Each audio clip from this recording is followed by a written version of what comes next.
Hi, I'm Stef, and today I'm doing a trial run of all the most iconic looks from the 50s.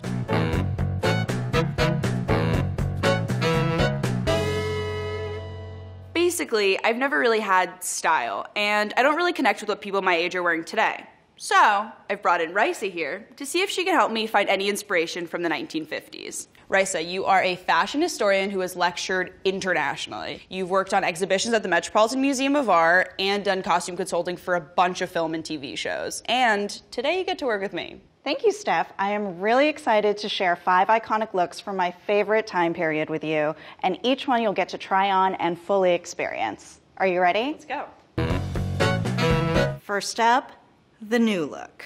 The new look was created by Christian Dior in 1947, but ended up defining the recognizable styles of the 1950s. This high fashion look ushered in the golden age of couture and was a turning point in fashion history. So this look is all about the undergarments to create that iconic 1950s silhouette. So we're going to give you a waist slimming bustier and a very full petticoat to create the shape. Okay, it looks a little bit tight. It is. So how does it feel? Tight. Perfect. So next, we're going to give you this fit and flare dress with a very voluminous skirt to go over that petticoat. Then we're going to do a very tailored jacket, and it will really accentuate that wasp waist. Well, I am known for my wasp waist. Final touch, we're going to top it off with a hat. Looks like a Frisbee. So let's put these on.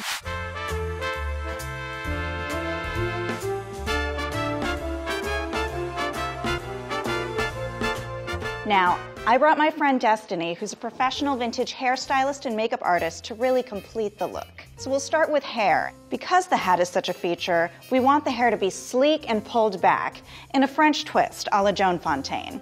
We're going to try to recreate the iconic January 1950 cover of Vogue. The eyebrows will be darkened, high, and arched. For the eyes, we'll have a bold winged liner and a hint of green eyeshadow.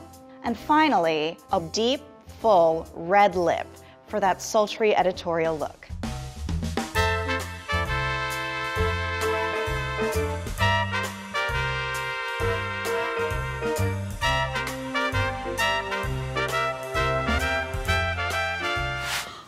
I look rich. I feel like a fancy lady.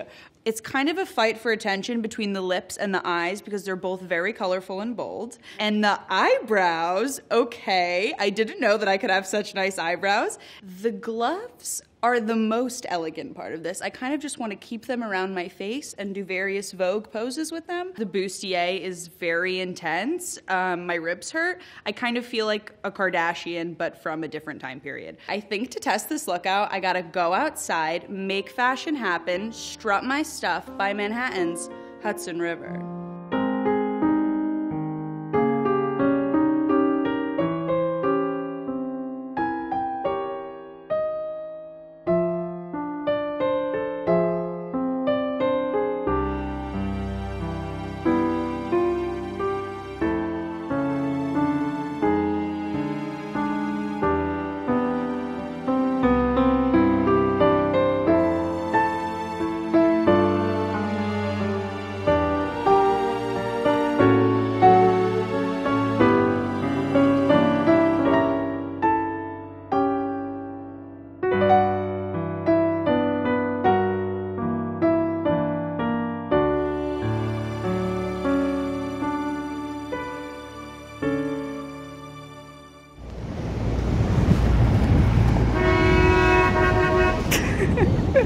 So I just got back inside. My first reaction is that I wish they had better winter jackets and coats in the 1950s because it is cold outside. Given that the makeup is so bold, I also felt bold. I was looking at things with purpose. I was walking with intention. And I think it all goes back to these like crazy dark brows and this like bright lipstick that I'm wearing. And now for something totally different, we're gonna try the collegiate look. It was in the 1950s that teenagers were first recognized as their own distinct social group. Youth culture was on the rise in music, dance, and of course, fashion. First, we have a schoolgirl staple, the crisp white short sleeve shirt. That'll be paired with a pleated plaid skirt, which happens to be reversible. Then we'll add a coordinating Angora sweater draped over your shoulders and fastened with a sweater clip. And finally, saddle shoes were ubiquitous amongst children and teenagers, and they were almost always worn with white bobby socks. They kind of look like bowling shoes. Let's go back to high school.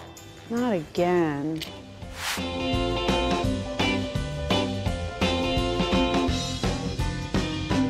So this is the first time that beauty products were being marketed to teenagers, and they wanted a look that was really bright and youthful. So the hairstyle is one we all know, the ponytail. The dangling curls are gonna be soft and fluffy, and then we're gonna give you curly bangs right in front. For makeup, think rosy cheeks, lightly shadowed lids, and a soft pink lip. Think a very young Audrey Hepburn. For the finishing touch, a pair of tortoiseshell cat eye glasses.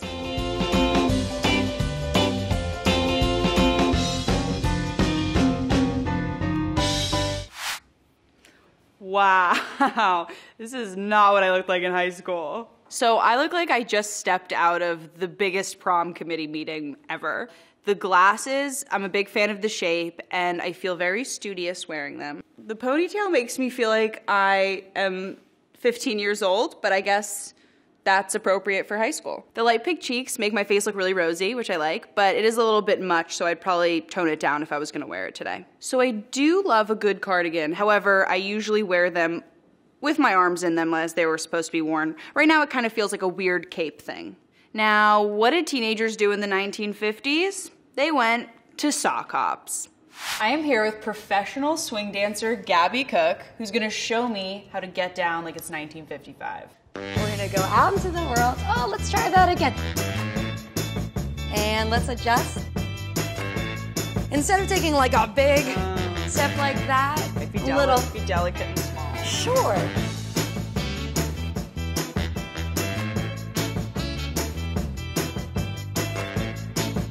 Are you ready for something fancy? I don't know. Walk, walk, walk, walk, walk. Boom.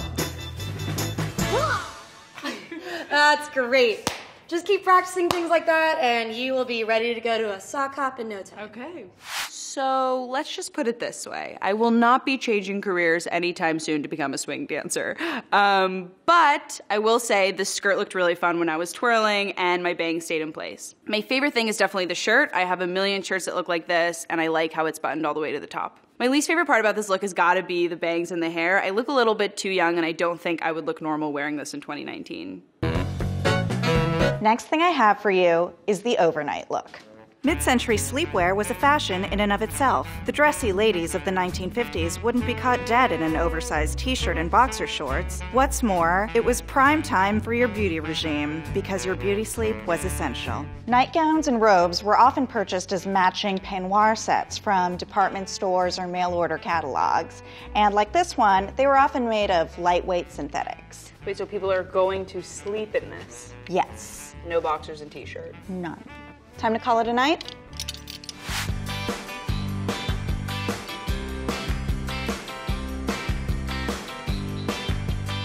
Probably the most important aspect of the overnight look is the next day's hair prep. A set using rollers or pin curls was essential to executing any 1950s hairstyle, and a woman would either set her own hair overnight or visit a salon once a week to have it set by a stylist. We're going to have Destiny do a pin curl set for you inspired by a setting pattern from the April 1955 issue of Glamour. We're going to take small sections of hair and spray each one with a diluted setting lotion before wrapping it around your finger and pinning the curl into place. After the setting pattern is complete, we're going to cover these precious pin curls with a sleeping bonnet so they don't get ruined overnight. Of course, skincare became just as important as cosmetics in the world of beauty. Before bed, a woman would remove her makeup using cold cream, and then apply it again as a mask to cleanse and moisturize the face. Finally, she would apply any additional night creams, like those made popular by pioneering cosmetics queen Helena Rubinstein.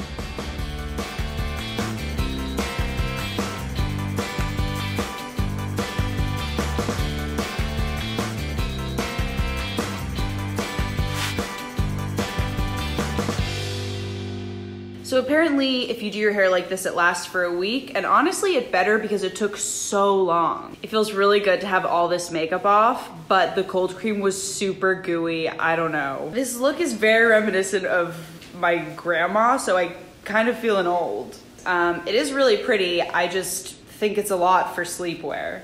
So to fully experience this look, I'm gonna go home and go to bed, so I'll check back in when I get home.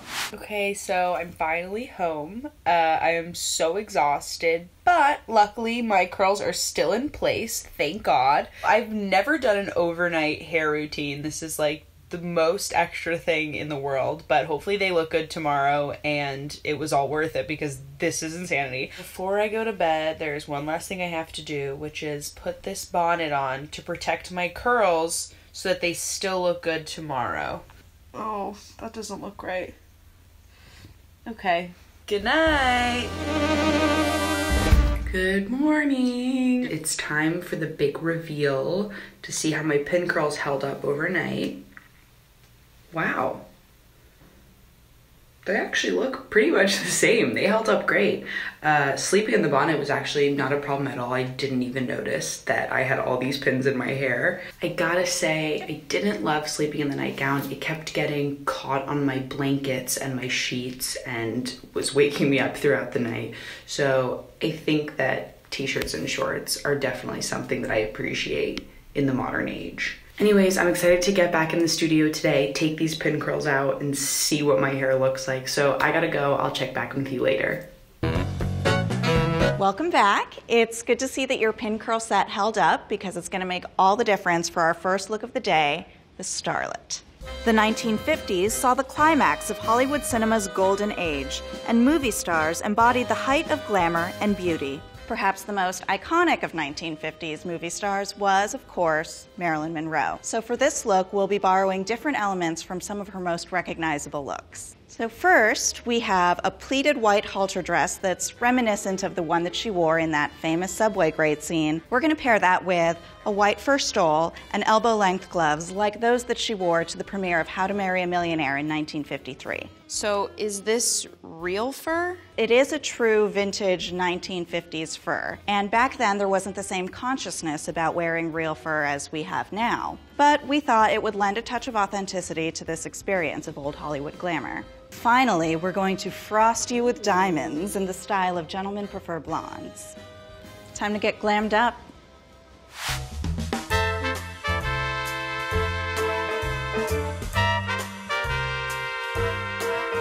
For the hair, it's finally time to brush out that pin curl set. First, we're going to remove the pins, and you're going to have some crazy, tight, bouncy curls that we're going to brush out to create soft, wavy curls. Then we're going to tease the hair at the roots to create volume, and from there, we'll shape the hair into that signature swoop. For makeup, we're going to use Marilyn's own tricks of the trade to recreate her classic look. First, we're going to create darkened eyebrows with a pointed arch. Next, we're going to give you showgirl-style eyeliner with a black cat eye on the lid and brown eyeliner extended outward on the bottom, and a line of white between the two to open up the eyes. Next, we're going to add dramatic false eyelashes to accentuate that sultry look. For those pouty lips, we're going to layer multiple shades of red to create dimension and set them with powder. To create the illusion of a fuller lip, we will add a dab of highlighter right in the center. And finally, we'll use eyeliner to create that famous beauty mark.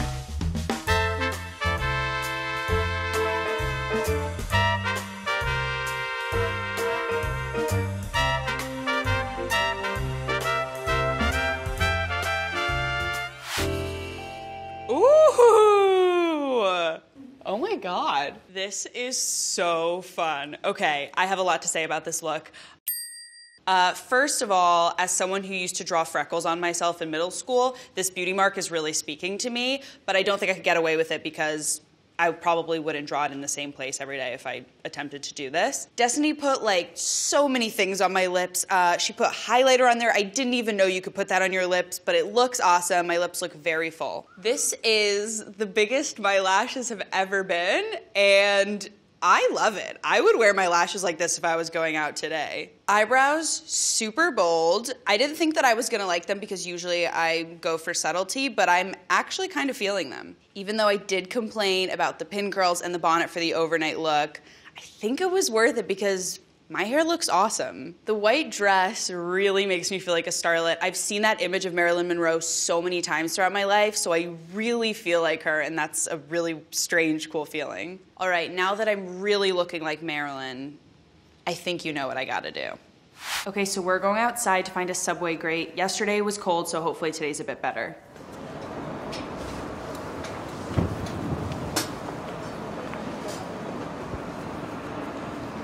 I'm not doing it.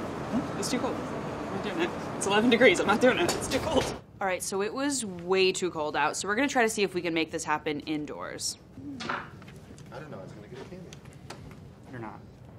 All right. I guess just put it down. I don't know. All right, ready? That's anticlimactic. Okay, so we tried to blow the dress up with a fan. It did not work, so I sent my producer Jeff out to find something stronger. I don't know before we got here. Are you kidding me?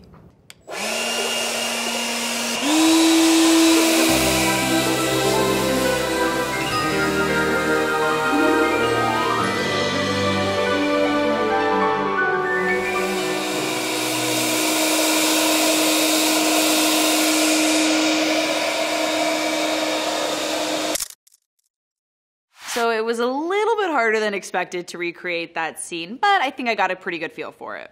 Overall, this look made me feel really glamorous. If I was ever going to like a fancy event or a gala, I would definitely dress up like this, minus the fur. I really like how my hair hasn't moved even with the leaf blower blowing directly at it. My makeup still looks good. I'm kind of sad I have to get out of this look. It's looking like our time together is coming to an end, so our final look is American sportswear. While Parisian fashion reigned supreme in the world of couture, American style became firmly established as sportswear was adopted as everyday clothing. The American look was worn by the modern, active woman and came to represent the post-war ideal of a fashionable suburban life.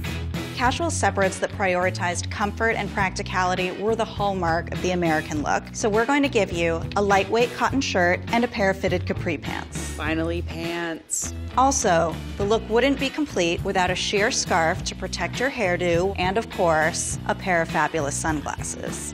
Last look.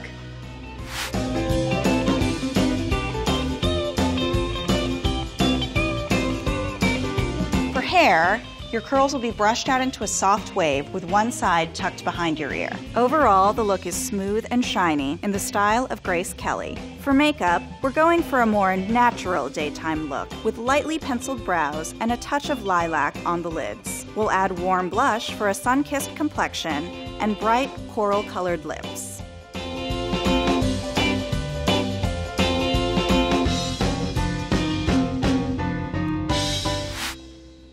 Hello. Everything about this look I am totally vibing with. Lilac eyeshadow I have never worn before, but I really like it. I didn't think that the lilac and the coral and the yellow were gonna go together. I thought they were all gonna clash, but somehow it's all come together really nicely. This blush is a really warm, nice color. I just feel like this whole look makes me feel like it's summer. This swoop thing is so cool. These pants are very stretchy. I'm so glad spandex was invented in the 50s. The style of the shirt feels modern, but the pattern feels vintage. So because this look makes me feel like it's summertime, I think I gotta have a picnic. So it's a little bit too late and cold to have a picnic outside, so my crew put together a picnic in this studio and invited 2 of my friends. They have no idea that I'm dressed like this, so let's go see what happens. Ladies. Oh my gosh. Can you do a spin for us? Yes, I can do a spin. Just, yeah. Oh, I love it. I'm sorry that this is such a weird location for a picnic, but it's so cold outside, and I just really wanted to get your opinions. I like the pastel colors. I think it really brings out the blush that's in your skin. Wait, let me show you actually Oh, yeah, let's see. the makeup. Because look, Ooh. purple eyeshadow. Look at those lashes, Yeah, those too. look great. Those They're are not- 12 miles long. They're not real. I could definitely wear my hair, like how you're wearing your hair. I Yeah, really but it like takes a that. long time. That was the thing about the 50s, that they slept with their hair in these like big pinned curls. Did it hurt? No, it didn't hurt, but I had to wear a bonnet. So that's the catch. There are aspects that I actually really like I think the bag is very cool, definitely wearable now. And the headscarf idea is cool as well. It's a very Grace Kelly vibe. That's what we were going for. Thank you both for coming. I know this was a little bit unconventional, but cheers. Cheers. Cheers. Picnic was tons of fun, and I'm glad I got to see my friends. There's a big difference in feeling between wearing this look with like stretchy pants and a cotton shirt and then wearing like a corset. In this, I just feel a lot better. I feel like I can move. I feel like I can breathe. It's just way better for me. In comparison to a lot of the other looks, this makeup is a lot more subdued and natural, which honestly is just much more me, and I feel like I could wear it in my everyday life. So shout out to the woman in the 50s who came up with this look because I'm absolutely digging it, and I'm really glad I got to try it out today. This is my last look, but before I go home, there is still someone I have to say thank you to. Raissa, thank you so much. I couldn't have asked for a better guide into the 50s. You are so welcome. I hope you had fun, and maybe you can work some of this into your own personal style. Well, I'm taking this headscarf home. Ah, it's fabulous. Okay, bye. So looking back, I think my favorite look is the American look. First of all, it was the only look with pants, and famously, I love wearing pants. My favorite part was the scarf. It had a lot of yellow in it, and I've never actually worn yellow before, but I was really drawn to it. It even inspired me to go out and get this shirt. I never would have thought to wear lilac eyeshadow, especially with green eyes, but it actually looked really good. I really liked the starlit look. I've never worn eyeliner on both my top and bottom lids, but it did make my eyes look even bigger than they already are, which I think is a good thing. In the new look, we used a really dark red lip and green eyeshadow, which made me stand out, and usually I'm a more toned back person in terms of my makeup and my looks, but it kind of did feel nice to be seen. So things I didn't like, I'd never wear the hat that I wore in the new look. The bangs in the collegiate look made me feel really young, and while the nightgown was elegant, I do think for now I'm gonna stick to boxers and a t-shirt. Overall, 1950s style was way different than what I see today, and everything kind of felt a little bit costumey for that reason, but I do think that in each look there are elements that reflect my personal style and that I can mix and match with stuff that I already have in my closet. I'm really happy that I did this. I feel like I learned a lot about myself and the 50s, so thanks for watching. Anyways, for now, I have a leaf blower to return.